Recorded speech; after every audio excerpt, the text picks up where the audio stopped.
Hi there, my name is Dara Joshi, and I will be presenting the Equal Pay Act for today's presentation, also known as EPA.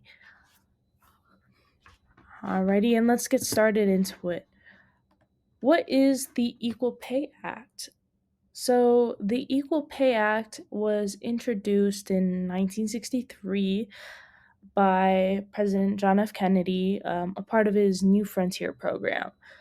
So the whole point was it was aimed to eradicating wage discrimination based off of sex. Um, and it also wanted to enforce the narrative that women can help with the economy, that they're actually a driving force for the prosperity of the economy. Back in that time, around the 1960s, women were still really seen as housewives and were not put on the pedestal they are today. Uh, so they really had to fight for getting paid and getting seen the same, even if they're doing the same work as a man. Um, and they needed that acknowledgement. So this was created by President Kennedy. Um, what is the purpose of the Equal Pay Act? So the main purposes are to prevent discrimination by sex and wage payments, meaning, hey, if I'm getting paid, I'm going to get paid the same amount as the guy right next to me, not just because of anything else. He's not going to get paid more just because he's a man. It also eliminates sex based wage differentials in commerce. So this may seem similar, but this is more so on the business side of, you know, hiring people just because of their sex, whether that's because they're cheaper or there seem to be a correlation for a different standard of work. Another thing is enhanced living standards by equalizing wage conditions. So the reason why the EPA has this purpose is because by equalizing wage conditions, this allows people to have a higher standard of life for doing the same work, but they're getting paid more or paid just right to produce this. And this, in the long term, helps reduce poverty overall.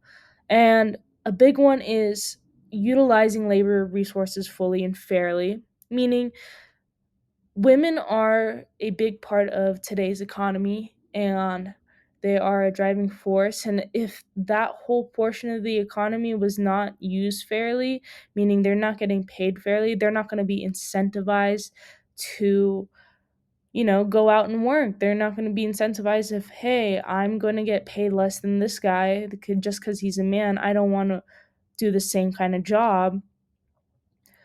We're actually diluting resources as a company. A company would be losing out on using, women in their workforce, um, that can be leveraged over there. So let's go over some key provisions of EPA, or Equal Pay Act. So the biggest one right here is the principle of equal pay for equal work. You do equal pay, you do equal work. Another one is going to be applicable for jobs requiring the similar skill, effort, and responsibility. Meaning, you can't just go over and be like, it's sexist. It's they're violating EPA because of I'm not getting paid the same as John. But if John's a different seniority, then you know it makes sense. It's a different job. But if they're the same job, similar skill, then yes, it um, may be infringing on that. It also prohibits reducing wage to equalize pay, and requires lower wages to be raised instead. So, for example, if I was getting paid $14 and the guy next to me was getting paid $20, they can't reduce his wage to $20 um, to make it, fair and in compliant with this. They can't lower it down to 14. So they would have to raise mine to 20.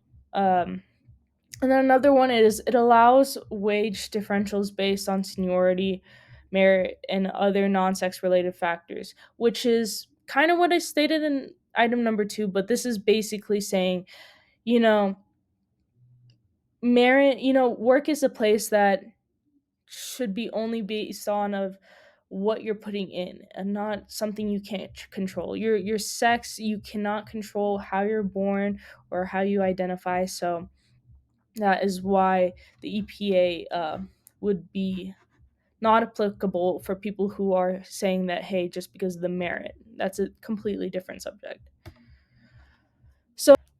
So like I said, economic empowerment from equal pay. Um, this means that, the more women are paid fairly, the more they have financial power, which boosts overall economic activity. Um, and then more disposable income leads to greater economic activity. That means there's more money getting paid to these women, and there's more money getting spent, which really helps. And then it encourages workforce participation and skill development among women. So that means that, hey, I'm getting paid the same amount. I might as well work up my skills.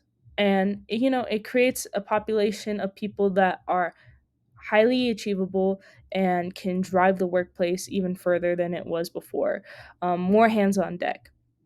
And it sets a standard for reducing workplace discrimination. So it also sets a standard that, hey, we can't just discriminate people based off of their sex or other factors, which I'll lead up into. Um, so, it overall it creates a diverse employee pool for the company, so that's a win, and it also causes a win for the economy because there's more money being spent. So the legal impact, the EPA is actually enforced by the Equal Employment Opportunity Commission. Um, So that just basically means that if you're filing for a lawsuit in the infringement of the EPA, you're going to go through the EEOC. So victims of wage discrimination can, redress this, which will be really instrumental in upholding the lawsuit, through various ways. The legal framework from addressing wage discrimination complaints empowers individuals to challenge unfair wage practices. And it's a historical and ongoing significance in legal battles against wage disparity. So, the next slide I'll be going over is actually very interesting. This is a case study about Dell. So, Dell's a big IT company. If you guys have not heard, you might be using a Dell laptop right now. In 2020, Dell faced a big lawsuit when it was revealed that an IT analyst, who was a woman, um, she had 24 years of experience and was paid less than her male counterpart. Um, they were hired the same around the same time. Were hired and they had about the same skill sets required for the job. It was the same job they were doing. Um, and she was actually paid $17,510 less than her male counterpart. Um, in this case, which ended in the favor of the employee, um, it ruled for the plaintiff, and the company mandated to implement preventative measures, meaning Dell had to put in place inside their workforce, hey, how can we reduce the chance of having some other cases like this? And it also highlights ongoing wage disparity issues in tech and financial sectors. So basically, this whole story is about a woman who was in a male dominated industry and she was paid less than, right? So this shows that like it's prominent. It happens in other people's careers. It still happens today, and because of the EPA, it allows a protection for women like this who are going through these instances. So here are some proposed amendments that could be added into the EPA. So there's things that we need updates to reflect the modern workforce and diversity. Um, America's very diverse, and We need to make sure that, hey, we're including everyone. So, and we need to extend protections to cover race, ethnicity, and not just sex. The EPA is actually very based off of, you know, protecting women's rights for equal pay, but it doesn't really say anything about race and ethnicity. And we need to ensure that comprehensive wage equality across all employee demographics are ensured, because it's an equal pay act. It's meant for equal pay, and that implies for all. So until it's in written, it needs to be amended into there. Um, because back then in the 1960s, the EPA Act was, written for predominantly white America, who is male led, and it went to combat the male led part by adding women into the decision. And now, since we have grown into all different types of ethnicities, we need to extend that to the favor of other parties.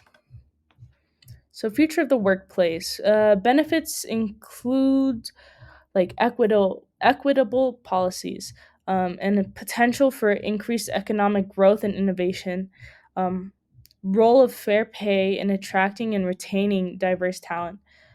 Implementing these changes could stimulate further economic growth, similar to the boost seen from achieving gender pay equality. Moreover, it would encourage all employees to develop their skills in a fair and equitable environment. So, the importance of continual legislation updates to keep pace with the workforce changes is very important, because a rule cannot stay the same too long. Just to recap, um, the EPA was a landmark act that was shaping the workplace and its equality.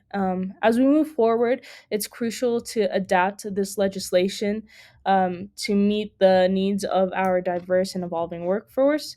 Let's continue to advocate for changes that ensure everyone is, compensated fairly. And what I say, my call to action is that we need to advocate for updated policies to ensure that fair pay is for all.